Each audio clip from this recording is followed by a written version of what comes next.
And welcome back, ladies and gentlemen. We are here for the PUBG Global Championship semifinals, day one, between Group A and Group B. I am Porosaurus. Joining me for these first two games will be Mr. Xenox. How are you today, sir? I'm doing good. I'm excited. How can you not be? I mean, we've gone through a first weekend, 3 full days of intense, highly dramatic games. We've lost some fantastic, phenomenal teams, but now we're left with just 3 groups left. And after this, we're going to know who's going to the grand finals. Yeah, 32 down to 24 teams. And then, as you said, after this weekend, we're going to lose another 8 along the way. And it's hard to believe that we're going to lose 8 more teams. These teams are so good. These groups are stacked.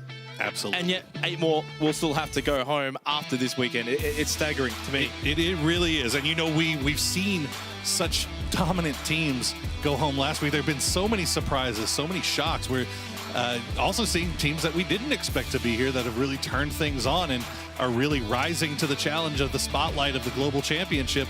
And, you know, I can't wait to see who's going to be the one to come out of this weekend. What new superstars are we going to see made? Yeah, exactly right. But in saying that, you know, you said that we've got maybe some teams we might not have expected to be here. I think it's more the case of the teams that aren't here we were expecting to be here. At the end of the day, all 32 teams that started at PGC were capable of at least making it to the semifinals. I truly believed that. So for me, there's no real surprise in a sense, but we weren't expecting some teams to go home. The likes of Team Liquid, G2, etc. As we're heading into match 1 of day 1, it's Group A and of course Group B for today, Poro. And for Group B, one thing I want to point out, they're going to be playing today, they're going to be playing tomorrow, and then on Sunday, they're just going to have to sit there and watch. Oh, that's got to be the worst feeling, right? You know that there's nothing else that you can do. Everything that leads up to that day, you know, I can't even imagine. I can't even imagine having to sit there with your destiny not even in your own hands. But we still have 12 games before we get to that point, so they have a lot of time to put their mark down.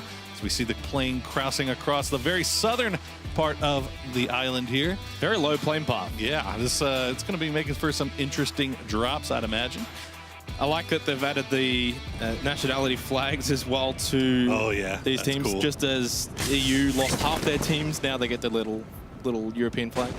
Although Aussies lost half our team as well. Well, you know, it is what it is. It was a very rough group stage. It was a very rough group stage. But lest we worry too much about those who are not with us, let's worry about those who are. Yeah, exactly right. One of those being Team Solo Mid. Now, as we have a nice little circle right dead in the center here. Yeah, and that's probably going to give us a comfortable first game, I think, for these teams and these players. Now, 12 games, Poro, it's slightly different for a lot of the teams in these groups that didn't have to play the elimination stage. Now, I'm expecting this is what we were looking Genesis and Entus Force to continue their little treaty here, which is what we've been seeing from them last weekend as well, splitting Pachinki quite fairly. Look, of course, they'll be careful. They'll keep an eye out. Yeah, I mean, you say that, but you know, there was a little bit of meat in that sandwich there last week.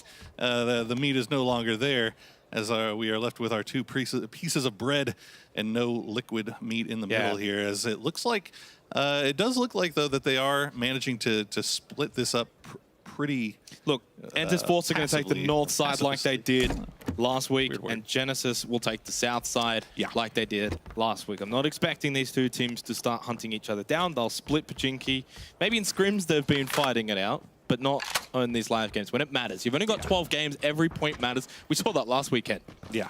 Yeah, I mean, both teams doing a really good job of, Genesis has now figured out how they want to play Pachinki when there is another team in there. They, we've known for months now, going back all the way to Face It, that they refuse to give up this spot. This is their drop spot. Yep. This is where they feel comfortable rotating from. Anywhere else on the map, they just don't feel as good. So they have figured out now how to play this in such a way where they can split it up with somebody fairly, passively. And it seems to be working out wonders for him, as we see Indigo has actually made his way off into the... And that's how comfortable they are. Not expecting Genesis to push up north in Pachinki and take a fight. They've even sent Indigo out early. They're going to get decent position because of this. So Genesis, they're going to continue to play passive in Pachinki, and so will Entus Force. And I think that's fine. It worked well for both teams last week. They didn't have to play elimination stage at all. So we'll see how it plays out again for them in their groups. So we see Genesis, they heard the vehicles in the background. It looks like they're just going to wrap up their looting here before getting into a vehicle. Only still one vehicle, though. Yeah, you've still got to be careful, though. And Absolutely. I think that's where Genesis are playing this smart. They're watching the angles, making sure Enter's Force aren't going to do something tricky. Since it's game one, we say that you've only got 12 games, but if you're going to do something a little different, maybe it might be game one where you kind of throw a curveball there and maybe try and surprise Genesis as now the shots begin from Indigo. Oh, no. The treaty is over now. Once you leave Pachinki, Enter's Force can start taking shots. Yeah, no reason for Enter's Force not to send those shots. And a good job by Genesis to keep that dossier in line, as it looks like the Force boys are going to hop in. And is this actually Genesis? No, they're just going to keep on rotating, just breaking line of sight here. I was curious to see if they were actually going to pull up and maybe try to do a camp here. But it doesn't look like they're too concerned with it. But yeah, I mean, you're right. Enter's Force, Genesis both making it through in the group stage, and Genesis leaving a little bit more to chance there, needing a very late game, last game, final clutch out. Yep. Whereas Force, they're not lighting up the scoreboard, but if you go and you look a little bit deeper, you look at the stats, all 4 players on Force are averaging over 200 damage a game. There's only 3 other teams that are doing that, and that's 4AM, TSM, and FaZe.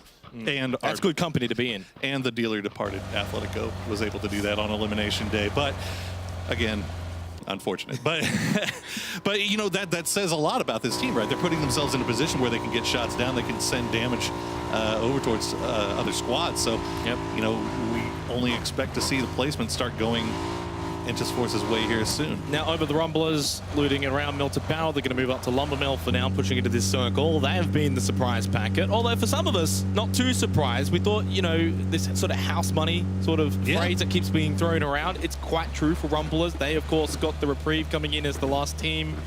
And they've certainly lived up to expectations in terms of just throwing caution to the wind, right? They are just playing free, and it's worked well for them. And them as a team now expect to do well here in the group stage and in the semifinals. Yeah, and maybe a little bit of a combination of the fact that kind of less pressure that coming in late and being added on, playing with the house money, but then also playing in North America. Yeah. In a place in a stadium where you're comfortable. Now the question is that home field advantage going to step up here in the semifinals phase? We see GEX take some shots. Whoops. Oh no, that doesn't break, my dude. We're going to go ahead and run around here. Reposition as they're getting shot from long range, I believe by the other GEX boys. Yeah, Kane and Sophia. From GEX to GYY and Easy. Look, that's fine.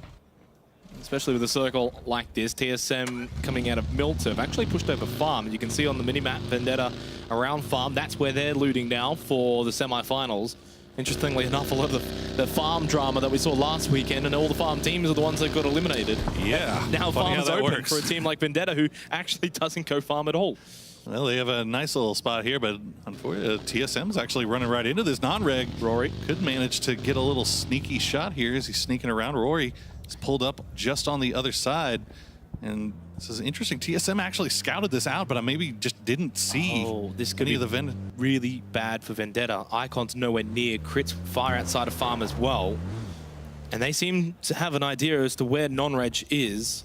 Yeah, and Edge is way up north as well. The only thing he's going to be able to do is maybe keep an eye on the back of non-reg, but that's not going to help him too much if TSM push through this warehouse. Rory did pull up with the vehicle on, not silent, so this is why non-reg knows he's here, but it's got 2 pushing onto him. There's Iro and Rory. Can he pick up an early double? They might not know he's holding the angle, but he doesn't get the initial knockdown. Goes for the flush because he realized he was in trouble. He couldn't get the flush though, and TSM will pick up the first elimination of match 1, day 1 of the semifinals. Edge was trying to help, but he couldn't. Yeah, Edge getting a little bit distracted by Rumblers rotating right nearby. I guess he wasn't able to finish off the down player in Rory. Some maybe a little bit of sketchy communication there between the Vendetta boys. I'm not sure why they were so split there. But also, I'm not sure why TSM pushed into Farm like that so aggressively. Well, one of the reasons maybe that they find themselves so split right here, you say that they aren't used to typically looting up in Farm area, maybe taking a little bit longer. I mean, we were 7 minutes in, and they're still spread out looting up in Farm, and, that's a little bit late to be looting still. You think TSM have sort of caught on to that? And it is definitely possible as we now check in on the rest of the Vendetta boys. You can see they are still split. They do have a vehicle, so they should be able to regroup. Only 1 loss there, so it's good that they didn't overcommit to trying to save him. in that position, because that's something that you see happen a lot of times, is that, you know, a team will try to overcommit and maybe save their fallen player, or maybe take a fight that they're not necessarily ready for. Vendetta just going to go ahead and give up on the one player this time and keep their 3 up for later in the game. They were definitely never going to save him, but maybe revenge could have been on the order for Vendetta. Vengeance always on the mind. That. We are going to get another relatively sensual circle, although slightly out to the east. All right, I like that.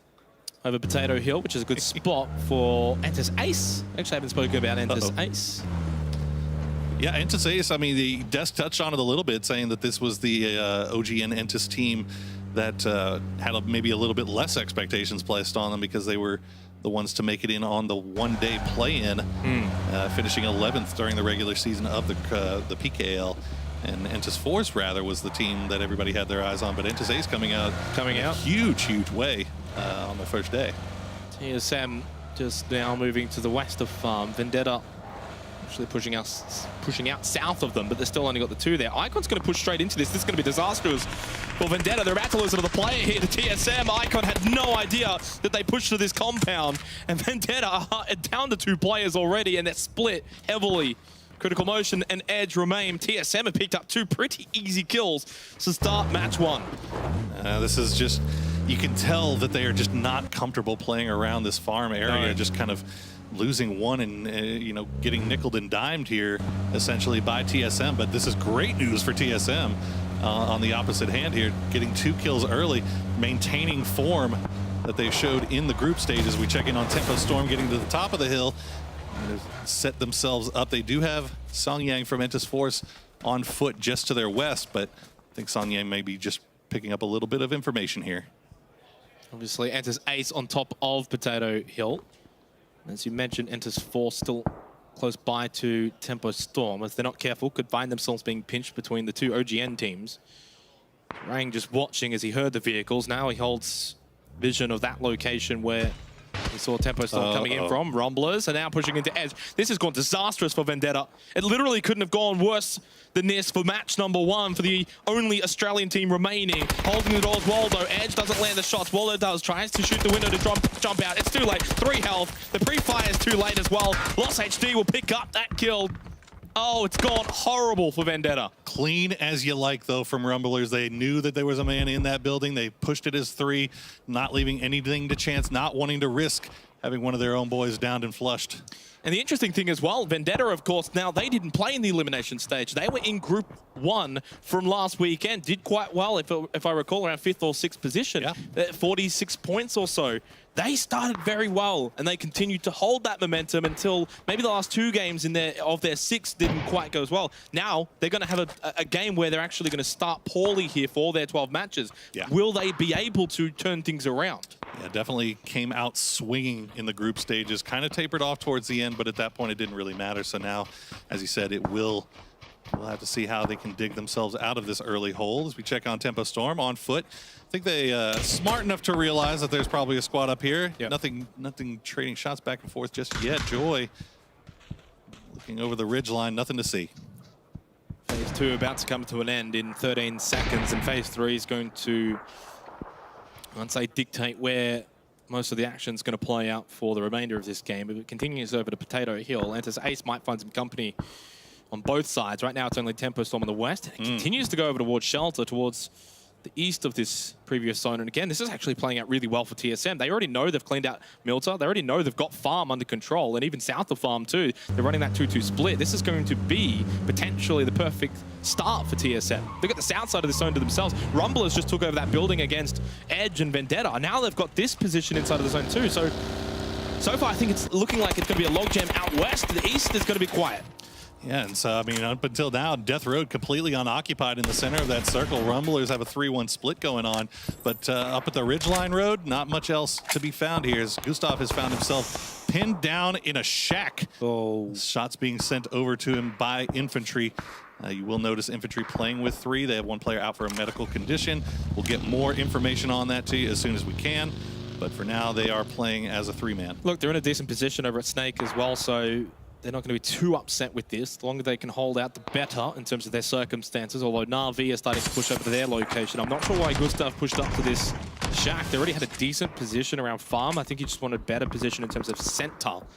Yeah. Now he's in a position where he hasn't got his vehicle and is stuck in this shack. I don't think anyone's going to push on him, but in saying that, it's not the spot where you want to be this early on in phase 3. Well, they just find themselves very split up. I mean, they're very widespread across the entirety of farm. It gives them a lot of information, lets them know, you know, gives them vision on things, where things are going to go next circle. But at the same time, it forces them to play a little bit more passively during these circle 3 rotations. Yep. Not being able to take too many shots here as we see Genesis on foot trying to make their way in the western part of the circle. They have Entus Force just above them, and if we remember correctly, Tempo Storm has Potato Hill as well.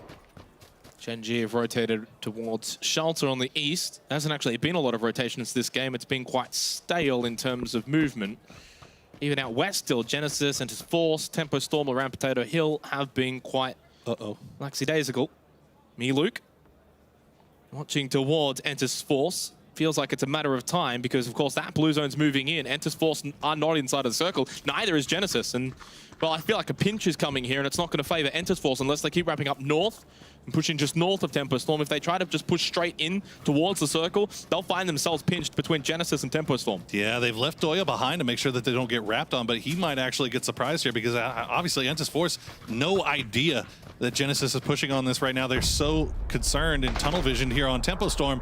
Unfortunately for them, Tempo Storm has hard cover to use and play around here, so Force has to figure out what they want to do with this fight, and Genesis could get involved at any time. Nade's being thrown towards me, Luke. It's going to get him quite low. Sharky opens it up with a knockdown onto KO, though. Genesis keep pushing up, but they're not getting involved just yet. They want to get better position. This is smart from Genesis. They might be able to capitalize on actually both teams here, Tempo Storm and Entus Forces. KO's going to be finished off. Doya gets a knockdown onto Sharpshot. Now Genesis enter the fray, thanks to Profi, and Nerf even steals the kill onto Doya. The circle moves, but it's Potato Hill where we're going to see the action.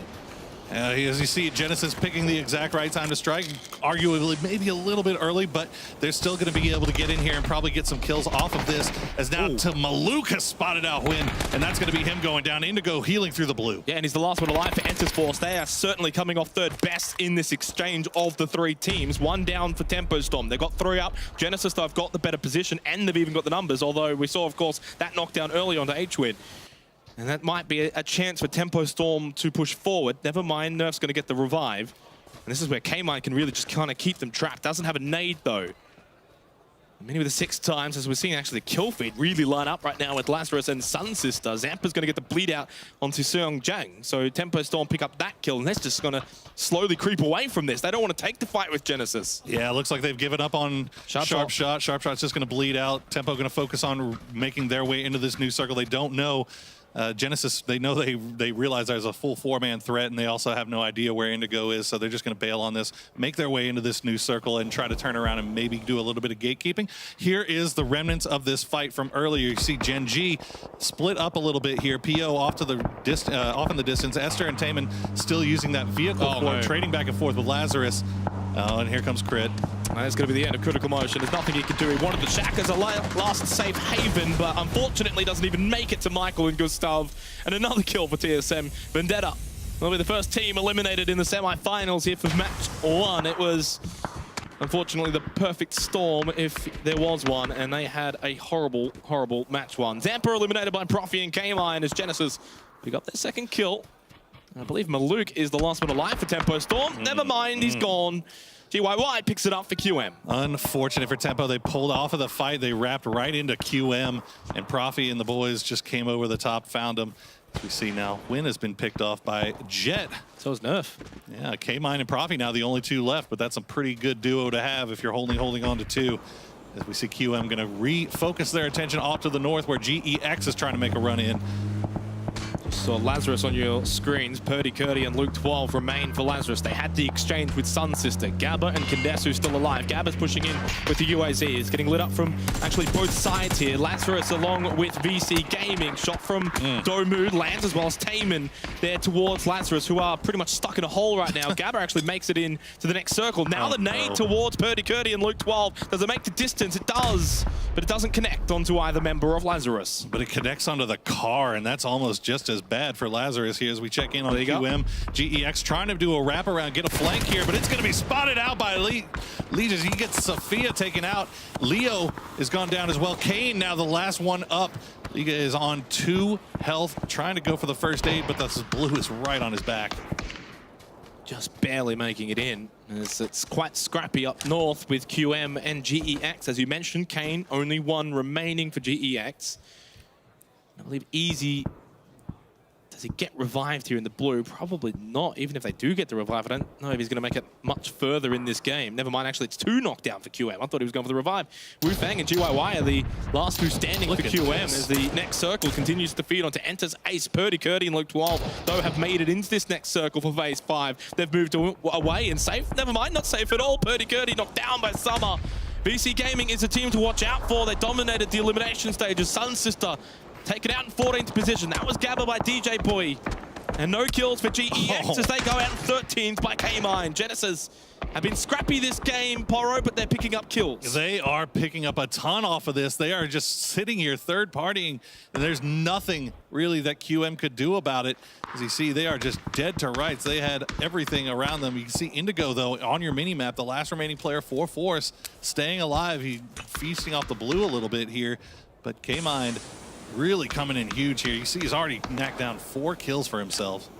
Entis Ace in prime position for this game based on the circle. Pushing up to Loki. He's going to be lost HD to the Rumblers. Ooh, Waldo got knocked down as well. But Jerry Poppin was there, able to get the trade. It's a 2-for-1. Jerry Poppin could push up along with Micro to get these revives, and they should be able to. Tame and Pio.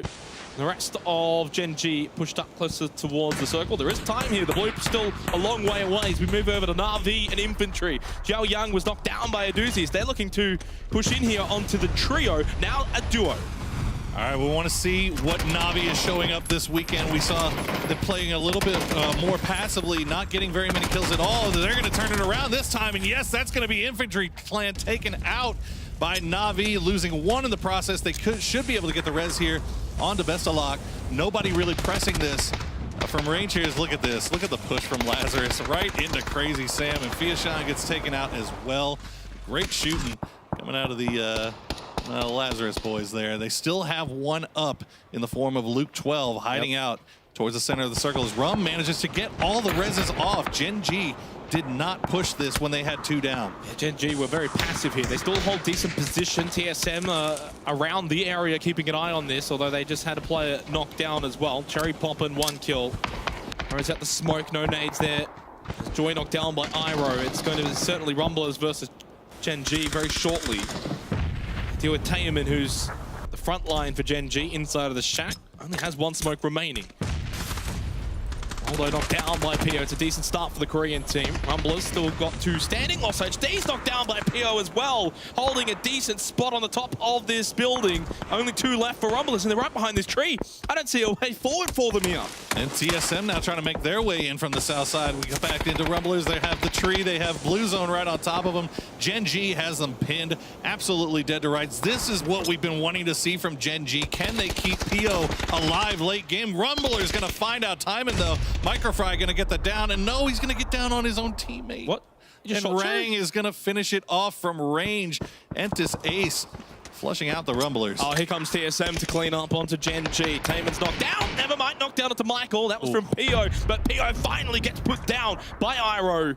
TSM up to 5 kills, and if they can clean up the 3 members of Gen G, they could make it 8. Long way to go, though. Esther pushes over, goes for the revival to Taemin, and now TSM have been spotted by OG and Entis Ace, who are continuing to hold a decent spot inside of this zone, but moving up north. VC Gaming will be pushing in. Lazarus' Luke 12 needs to push in as well on the north side on VC Gaming, as Profi is eliminated in 9th. Genesis just missing out on placement points. 8 teams remain. TSM playing like a team possessed right now. They have such a wide spread on the southeastern side of this circle. They're just going for any fight that they can find and managing to get their reses off as well. So still 4 strong. You see them playing the hillsides here, playing the terrain. They know that Gen G has to push into them here eventually. They're going to turn their attention now towards Na'Vi, though. Indigo finally spotted by Sting Divine's Jet. They're eliminated in 8th position for OGN enters Force. Luke 12 has spotted Taemin on the mini-map from what I can see. He does get the knockdown in the kill feed for Lazarus. Another pick-up point for them.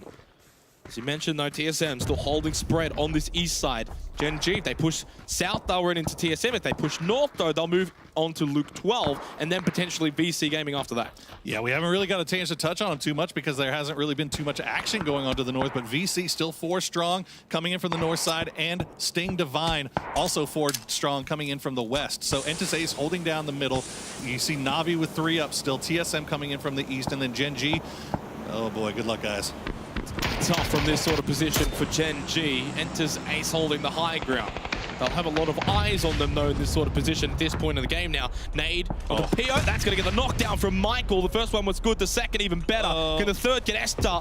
Yes, it can from Michael. Double kill for TSM as they send Gen G packing in 7th. This is such a controlling, confident TSM team right now. They are taking every single fight and feeling like they can win it. Although now Rory has gone down. Na'Vi has finally turned their attention back here, getting themselves in a better position to try to engage. Luke 12 out finally for Lazarus, the solo player in 6th. 5 teams remain. OGN enters Ace, Sting Divine, Na'Vi, TSM, and VC Gaming. And this Ace still holding a high ground position, but they are going to have to deal with VC Gaming, who've got 4 alive. TSM trying to deal with the pressure from Na'Vi as we're going to get phase number 7. North, south, where does it go? Kind of south, kind of. Not too much, though. Yeah, this is going to be interesting for VC, how they decide to push up onto this, because they cannot get into this circle without having to deal with Entis Ace in some way. They can't wrap around. I mean, if they come around from the west, they're going to have to deal with Sting Divine. If they come around from the east, they'll have to deal with Entis Ace and or TSM. Or both. Yeah, and meanwhile, Na'Vi is just laughing. If you're VC Gaming, you're going to have to take this fight with Entis Ace as soon as possible. Try and make it quick as well so that you don't get third party. As you said, Na'Vi's laughing mainly because they don't have to get into a fight here for phase 7. Well, you got all 4 of these 4 strong teams all coming around on the nice north side, and Rory's actually going to get taken out by a doozy here from range. TSM pushing up north. Yeah, Rory can actually get picked off and flushed as well as the circle has started moving in. TSM going to come from the north, come from the roadside.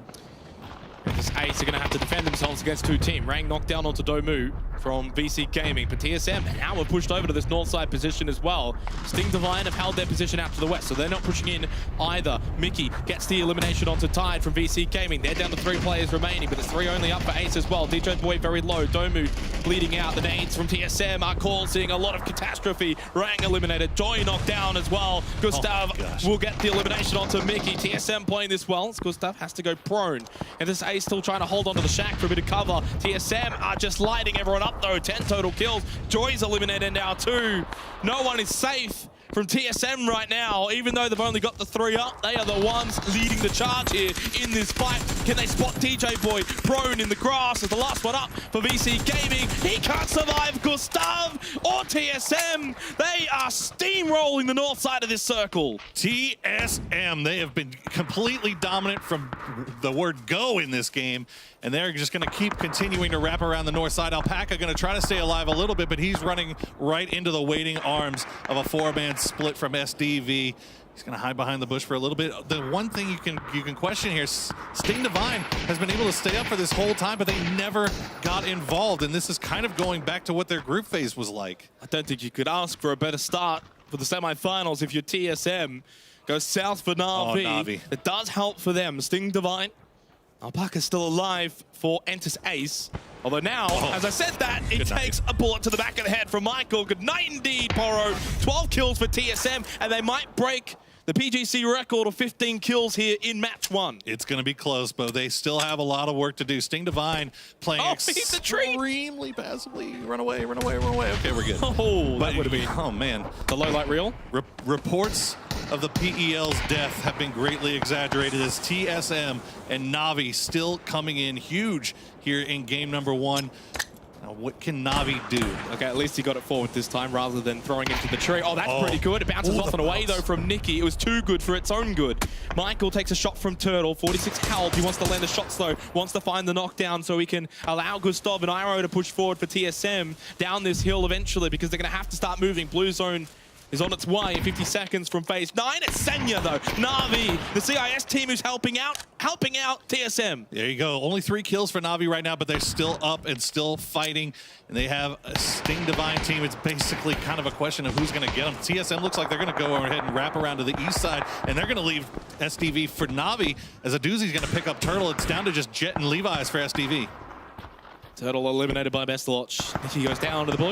As I said, Jet and Turtle. Well, it's actually Jet and Levi's that remains, I should say. A doozy, though, going to be spotted by Iroh. Michael knocked down by Senya. And the treaty is over already between TSM and Na'Vi. Na'Vi wants both teams, if possible. Michael eliminated. Bestaloch has moved up into a great position. They'll leave Senya behind as the anchor. Gustav with a knockdown onto Levi's. TSM has still got 2. 13 kills. Levi's is gone. Jet remains for Sting Divine. But Na'Vi with 3 alive now look like the favorites to maybe win this game, as Bestaloch will send Jet out in 3rd with the rest of Sting Divine. All right, here we go. We got a wide split coming from Na'Vi. TSM is right on top of each other. Gustav and Iroh are going to die to the blue. There you go. Wow. All right, deny the points. Every point is so important. TSM going to take their own deaths into their own hands with 13 kills in the pot. And Na'Vi is going to come in with the big 7-kill win to start off the day. You can't blame them, though, Poro. No, you absolutely can't. You don't understand. Here in that spot, TSM thing, we're not going to win that. It's very unlikely. All we're going to do is feed points over to Na'Vi. And think about it this way. And they what know if that's it's the Na'Vi. difference? They know it's Na'Vi. They don't want to see Na'Vi in the finals. Well, not only that, but they don't know. What if Na'Vi's a team that's on their heels at the end on Sunday? Yeah. I mean, look, there's so many reasons for TSM to do that. In the end, essentially screwing over their PEL bunkmates. But, you know, if I'm TSM, do I want to see Na'Vi in the grand finals, or would I see would I like to see them? I think TSM want to see TSM in the finals. I think that's what TSM wants, and that's as well. the best way to do it. Well, just assuring that. Look, you're not wrong. The best way to do it is to get 13 kills in one game. All I can say is if we get to Sunday and Na'Vi are like 2 points off TSM or wherever, or maybe even just 2 points in general,